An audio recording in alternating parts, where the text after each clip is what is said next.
wabarakatuh. Alhamdulillahirabbil alamin. Allahumma shalli ala sayidina Muhammadin wa ala alihi wa sahbihi ajmain. Halo teman-teman semuanya, bertemu lagi dengan saya Hulul Fahrudin yang akan membahas seputar announcer. Di mana announcer ini adalah penyiar radio.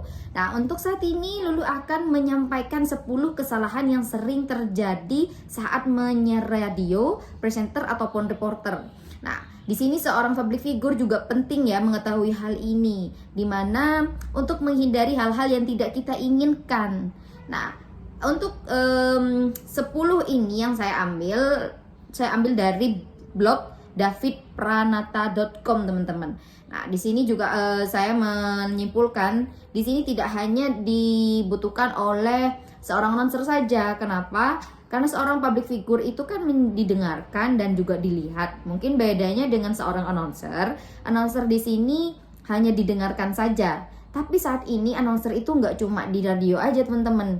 Nah, salah satunya yaitu melalui podcast. Nah, podcast itu sebenarnya turunan dari radio, guys. Jadi teman-teman kalau mau ngisi podcast atau menjadi host di podcast itu gak beda jauh ya sama teman-teman yang menjadi announcer. Oke. Nah, yang pertama yang perlu kita ketahui adalah tidak melakukan persiapan yang memadai. Nah, kalau kita nggak ada persiapan dimanapun apapun dan kalian juga mau tampil lomba pun itu juga ya gimana ya, hasilnya kan bakalan nihil gitu loh. Jadi kita itu perlu mengetahui terlebih dahulu yang namanya persiapan dimulai dari pakaian, kesehatan, juga suara itu juga perlu disiapkan terlebih dahulu, menghindari hal-hal yang tidak kita inginkan ya teman-teman. Lalu yang kedua, kita bisa tidak berlatih isi presentasi. Nah, biasanya untuk seorang announcer, presenter, atau mungkin bedanya kalau reporter ya. Kalau reporter itu kan live. Jadi dia butuh persiapan yang lebih ekstra lagi. Maka untuk menghindari hal-hal seperti ini, kita harus berlatih terlebih dahulu.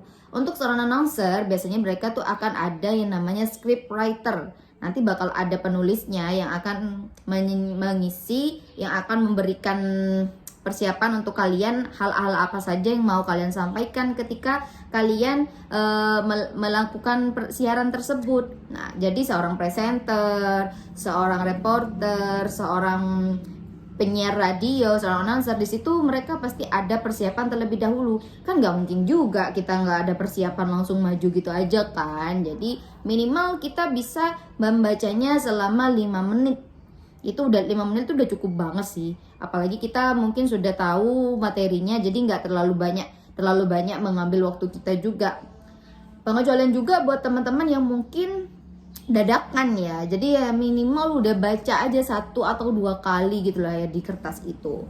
Lalu yang ketiga, berbicara dengan tingkat energi yang rendah. Nah, hal ini tuh bisa mempengaruhi pendengar juga. Pendengar nggak bakalan mau dengerin kita lagi, pendengar nggak gimana ya, nggak menarik gitu loh buat dengerin siaran kita. Maka yang perlu kita persiapkan adalah dengan energi yang lebih tinggi lagi. Lalu yang keempat, terlalu berusaha keras untuk tampil sempurna. Nah, hal ini memaksakan sampai pada akhirnya orang itu mungkin kayak apa sih, ngapain sih, kan jadinya nggak gimana ya, nggak enak juga buat pas dengerin atau nonton kita. Nah, yang kelima yaitu terlalu data sentris, di mana isi presentasi yang disampaikan kebanyakan berupa data-data, juga tidak dijelaskan maknanya lebih lanjut. Nah, maka dari itu data-data itu kita bisa dirangkum terlebih dahulu sehingga bisa memudahkan pendengar atau yang menonton kita itu memahami dengan apa yang ingin kita sampaikan. Maka dari itu, mungkin dari seorang scriptwriter, mungkin dari orang yang sudah menulis naskah kita sebelumnya itu masih perlu perlu dirancang lagi. Maka dari itu kita sebagai seorang announcer, reporter atau presenter itu juga perlu membaca terlebih dahulu sehingga menghindari hal-hal data yang mungkin kita kayak bingung kan. Nah, di situ kita bisa cari cara dengan kita rangkum, kita bisa satukan. Nah, maka dari situ kita nggak akan kaget ya waktu menyampaikan. Nah, menghindari terlalu data yang sentris. Lalu yang keenam adalah terlalu banyak materi yang ingin disampaikan. Nah, hal ini nih nggak terlalu gimana ya, kalau dari saya sendiri, data-data atau materi yang ingin kita sampaikan itu cukup ambil poinnya saja, dimana cukup didengarkan oleh orang. Kecuali kita memang ingin menjabarkan ya, jadi data-data yang materi yang ingin kita sampaikan itu terpenuhi, sudah tersampaikan. Maka yang perlu kita hindari adalah materi-materi yang terlalu meluas, itu kita rangkum.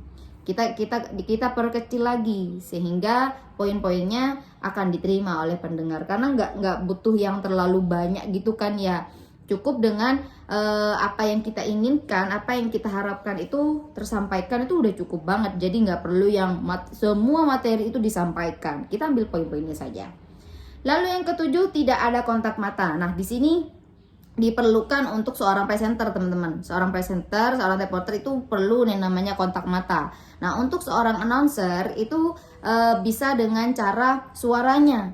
Jadi bedanya untuk seorang reporter, presenter sama announcer ini mereka nggak terlalu yang menekan dengan kontak mata, tapi dia juga perlu memperhatikan nada. Jadi bedanya untuk seorang announcer itu fokusnya pada suara saja, pada intonasi saja. Lalu yang 8, berpresentasi menggunakan slide yang jadul. Nah, hal ini kan perlu juga ya untuk seorang presenter, untuk seorang reporter. Kalau yang ingin kita sampaikan, presentasi yang ingin kita sampaikan itu cuma monoton itu aja. Jadi di situ akan mempengaruhi pendengar itu tidak ingin mendengarkan hal-hal itu lagi. Nah, untuk seorang announcer kita bisa menggunakan musik-musik yang masih tren. Jadi musik-musik yang kita hidupkan itu sudah masuk ya dengan di era-era saat ini, karena mungkin kita juga bisa menyesuaikan tema yang akan kita sampaikan. Jadi mungkin saat ini kita berada di tanggal 21 April, di mana 21 April adalah memperingati Hari Kartini. Maka di situ yang dihidupkan adalah lagu seperti lagu Ibu Kita Kartini, tentang lagu-lagu kenegaraan dan sebagainya. Lalu yang ke-9, berdiri kaku di satu tempat dengan gestur yang sangat terbatas. Nah, hal-hal yang seperti ini mempengaruhi juga untuk orang yang tidak yang monoton di situ saja. Jadi orangnya kan bakal kayak bosen, bakalan boring dengerinnya. Lalu yang ke-10, presenter selalu bergerak ke sana kemari. Nah, hal ini juga mempengaruhi seorang presenter terlalu bosan. Jadi kita nggak yang stuck di situ aja dan nggak yang terlalu over juga. Maka itu perlu diperhatikan lagi bahwasanya untuk menjadi seorang presenter, reporter atau announcer, mereka juga perlu persiapan untuk menghindari hal-hal yang kesalahan 10 yang sering dilakukan. Nah, maka dari itu untuk teman-teman semuanya, yang perlu kita lakukan sebelum kita taping atau kita take shoot itu adalah persiapan.